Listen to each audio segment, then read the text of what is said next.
again. At this juncture, I'd like to invite you for the paper session. I'll be the facilitator of the first session.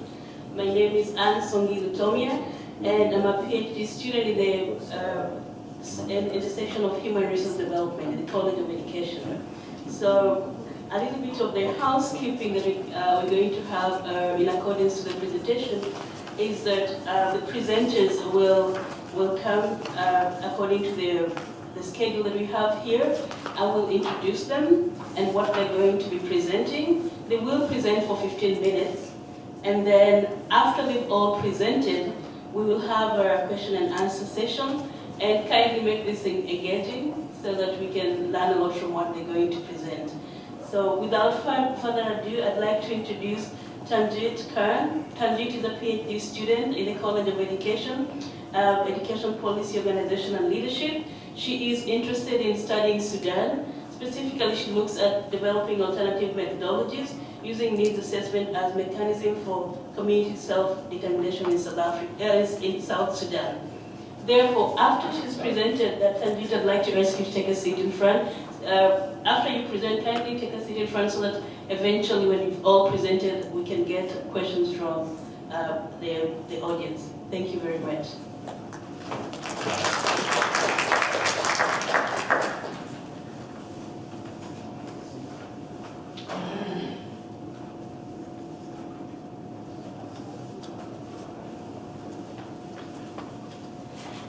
Thank you for being here today. I really do appreciate it. I know it's not the most fun thing to be here on a Saturday morning, so thank you for your patience with this. This is an ongoing paper that I'm working on as I reflect on the methodologies and methods that I'm using for my dissertation. So I will be talking about needs assessment and how they can be used as a mechanism for community self-determination in South Sudan. So needs assessments are basically a tool that researchers can use to find out the needs of the recipients of programs and services prior to the design and implementation stage. And the methods that are used within this, the data collection methods, are secondary data analysis, individual interviews, focus groups, surveys, as well as interviews with key informants. And the samples that are used are really drawn from participants that are, again, the recipients of these programs and policies, administrators of the programs and the implementers as well, and also those that are mediators between the recipient communities as well as those providing these services. So the general argument that's being made is for the use of needs assessments at the local level as a mechanism for community self-determination. And the two main reasons for this is it allows for the voices of South Sudanese communities to be firmly institutionalized into the programs and policies that are being developed, because there currently is no legal mechanism to ensure that this happens. And this also there needs to be better met. And on a personal level, this is an issue I'm looking at because I think it's important for outsiders to communities to be reflective about the methods that we use. And this is an approach that I'll actually be using in my dissertation. And to provide a context as to why this is an important issue, currently 80% of social services, this is mainly education and healthcare in South Sudan, are being provided by NGOs. There's also weak national infrastructure, which has been an issue historically, which means that there are very few effective democratic, participatory, and accountability measures within governance and within the provision of social services. And additionally, there has been this historical distrust and disconnect between the communities and really anybody that's perceived as an outsider. This includes members of the government, soldiers, NGO workers, and really anybody that's lived in towns. And so when I was here last year, I actually presented the Community Self-Determination Framework, so I won't repeat it, but just to give an overview, it really looks at the decentralization of decision-making powers as well as resources to the community level. And part of implementing this kind of an analytical framework is asking communities, how do you define your needs? How do you define community? What are the different institutions at different levels that have been present in your community? And who has been marginalized and who benefits from that marginalization? So those are some of the key questions that are asked in this kind of an analytical framework. And I looked at 3 specific areas for this framework: governance, which really looks at integrating community level members into the governance process and protecting those rights. And I include the right to dissent on there because in my previous work, what I've established is that the right to dissent has been greatly inhibited in South Sudan in the post-independence period. The second area was social and cultural factors, which looks at the protection of local level access and rights for education, religion, culture. And the last area was land and natural resources. And given that 99% of South Sudan's national budget depends on revenue from oil sources, this is also a critical area to look at, especially since communities don't really receive any of the profits that are obtained from these oil sources. So just to generally understand how assessments are used in international development, they are used by NGOs, but it's more so to measure the extent of a problem rather than the nature of the problems that they're trying to address. And they're not, needs assessments specifically are not mandated by funding organizations such as the UN, the World Bank, and other large funding organizations such as USAID. The kind of assessments that they do mandate are more to measure the impact, the outcomes, and how funding is spent. Needs assessments are not really a priority within this context. Okay, so looking at assessments specifically within South Sudan, they are largely conducted by foreign entities such as the NGOs and United Nations. And again, they really try to identify the extent of issues. And there's very little research, not just in terms of needs assessments, but overall, that has been done by South Sudanese scholars themselves on South Sudan. And they tend to be more so descriptive rather than analytical. And so while they tend to identify either areas needed in national capacity development or at the community level, there really is an understanding of how community needs can be addressed within a national framework, so tying the two together. And an ODI study, which is a think tank based in the UK, found that in South Sudan, part of the reason for this lack of approach to methods and methodology is that there has been a normalization of humanitarian emergencies and needs in South Sudan because of the 2 long civil wars they've had and because of their ongoing issues. It's not really seen with the same kind of urgency as it has been maybe in other countries. Also, there has been a weakness in understanding the purpose of many of the programs that are institutionalized, and as well as the purposes of conducting these kinds of assessments. And as I mentioned before, there's also been a lack of funding specifically for needs assessments. I'm going to briefly look at 3 case studies of needs assessments that have been conducted, and I think they help us understand how community self-determination can be assisted by the use of this method, but also in how they can be inhibited. And so the first one I looked at was done by Population Council, but it was contracted to a private consultant which looked at youth, and it specifically focused on the state of Central Equatoria, which is where the capital, Juba, is based. And just to give a bit of context, we are in the post-independence period. South Sudan became independent in 2011, and as of right now, we know that more than 50% of the population is under 18, and 70% of the population is under the age of 30. So it's one of the youngest populations in the world, which is why it's imperative to look at youth. And the researchers wanted to understand issues relating to access to education and employment. And focus groups were conducted, interviews, and these were done in 4 different counties. And some of the lessons that were learned from this is that just the idea of youth itself is understood very differently in different communities. In some areas, it was determined by whether you were married or not. In some areas, it was determined by kind of a dialectical relationship with whether you were determined to be an elder or not. And if you weren't, then by default, you were considered a youth. And there were different age ranges that were understood to be a youth, which is something that's important when you are designing programs for youth. Additionally, there are variations in the reasons for why people weren't accessing education and employment. For some communities, it was school fees. For others, it was about the safety of female youth traveling to school because there was a high incidence of sexual assault in South Sudan.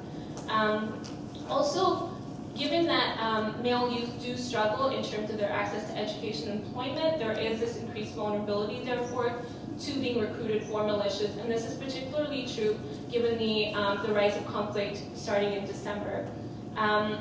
And additionally, this has really illustrated the disconnect between the services being provided, because a lot of times there's an assumption that if you physically place a school in a community, that therefore will increase access to education and access to services. But that's not true. The issues surrounding access to education are more complicated than that. The second case study was done by UN Women just this year on gender assessment, and they specifically looked at the displaced communities in Juba. 2 UN sites in Juba, and these civilians had been displaced as a result of a conflict that had just happened this past December. And to give you context again about the gender issue in South Sudan, they have the highest maternal mortality rate in the world. And obviously, given the lack of development and the recent conflict, these issues are exacerbated. As of 2010, 92% of women were considered illiterate, which is an extraordinarily high rate. And again, there are high rates of sexual assault. And so the 2 UN sites looked at women, men, boys, and girls, as well as NGO and UN workers to understand the issues that were impacting the civilians that were living there. And some of the lessons learned was that because it was an emergency situation, they more so had communal housing with structures, which placed young women who were mothers with unknown males, which something just given their culture and the security situation was not ideal for a lot of the people in these situations. There was a lack of child space, safe spaces for children. There was only, out of like the tens of thousands that were living in these communities, there was only one space available for children. And additionally, in many humanitarian situations, they will distribute CSB++, which is actually a type of cereal that is available to those that are displaced or are refugees. And what this does is it is very highly nutritious, so it's a great resource for refugees to have. But unfortunately, it's just not a food that they use a whole lot, and so it's not something they're really familiar with, or is part of their culture, or something that is really suitable for adults who are in this situation. And so to look at the last case study, also one of the issues that was found within the gender assessment was that many of the women were resulting to survival sex, which is basically prostitution that occurs when there's a great need for resources, but there aren't any other alternatives. And they were, because of their housing situation, they were exposed to greater chance of being assaulted. And sanitary products and sanitation facilities were also an issue. And there were, even at the child level, this became an issue because there were men, for some reason, who were scaring children away from the sanitation facility, which meant that children were struggling with their hygiene issues and as well as their health because of this. But it's not something that you would necessarily identify if you were doing a basic assessment in which you didn't really talk to the communities you were dealing with. The third case study was done by IOM, and it focuses on health. And this focused mostly on a migrant population. And to give a context of the health issues in South Sudan, only about 60% of the population actually has access to health care, and many have to walk more than 3 miles a day in order to get to some kind of a healthcare facility. As in most African countries, much of the population also depends on traditional medicine as well. There are only 1.5 doctors and 2 nurses for every 1,000 citizens. And within international development as a whole, but particularly within health, there is a move to transfer the responsibilities of providing these services from NGOs to the South Sudanese people, but that has been a struggle and hasn't really occurred overall. And so the participants in this particular study were migrants, female sex workers, truck drivers, mechanics, IDPs, and returnees. And what they found was that those that were coming from outside of the country had very little, they had a very bad perception about South Sudanese healthcare and therefore weren't accessing it or taking advantage of it. And for women, particularly sex workers that have been assaulted, they didn't have faith in the justice system or believe that their rights would be addressed in this particular situation. And also there were misconceptions about contraceptives, for example. Some thought that condoms were actually harmful and could injure them or kill them. And so there are specific misconceptions like that that don't become apparent until you are working with the community. And there's also a lot of disappointment for returning refugees who would come back to the country who would expected access to a national infrastructure and to healthcare services. But because they weren't able to get any employment or access to education, they didn't have the income needed to access some kinds of healthcare services. So just to conclude, a lot of the research that's currently out there is produced by these foreign entities, by foreign organizations. And as I mentioned, there isn't a whole lot of research that is being done by South Sudanese scholars, but there are kind of these informal ways in which needs assessments are being done in South Sudan. One example is they're currently developing a new constitution, and what legislators have done is they've actually gone out to the different communities and they've asked people what their needs are and what they would like to see in their country's constitution. But this has been met with a lot of skepticism because, as in all countries in the world, there is a discrepancy between legislation and implementation. So we are still waiting to see what the result of that approach is. And another example would be looking at the training of journalists as well in South Sudan, which I think is particularly important because there isn't much of an independent media in South Sudan. A lot of it has been supported by the UN or other foreign organizations. And additionally, there's been a crackdown by the South Sudanese government on anybody that is critical of the government. And in understanding the significance of this kind of analysis and examining needs assessments that are done, it's important to understand what are the implications of having research that is dominated by foreign entities, and to be reflective of the role that we as outsiders can play in a situation such as this. There really is a lack of participatory methods within these approaches. South Sudanese people are interviewed and they're participants in these studies, but they don't play a role in the design and implementation process at all.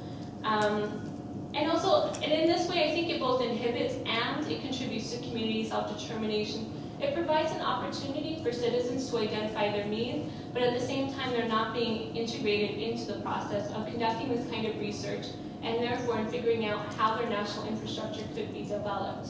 And as I mentioned before, there is a move to attempt to transfer many of the services and bureaucracies and institutions to the South Sudanese people, but this really hasn't happened. A lot of the organizations in South Sudan are still functioning as if they're in a humanitarian emergency mode.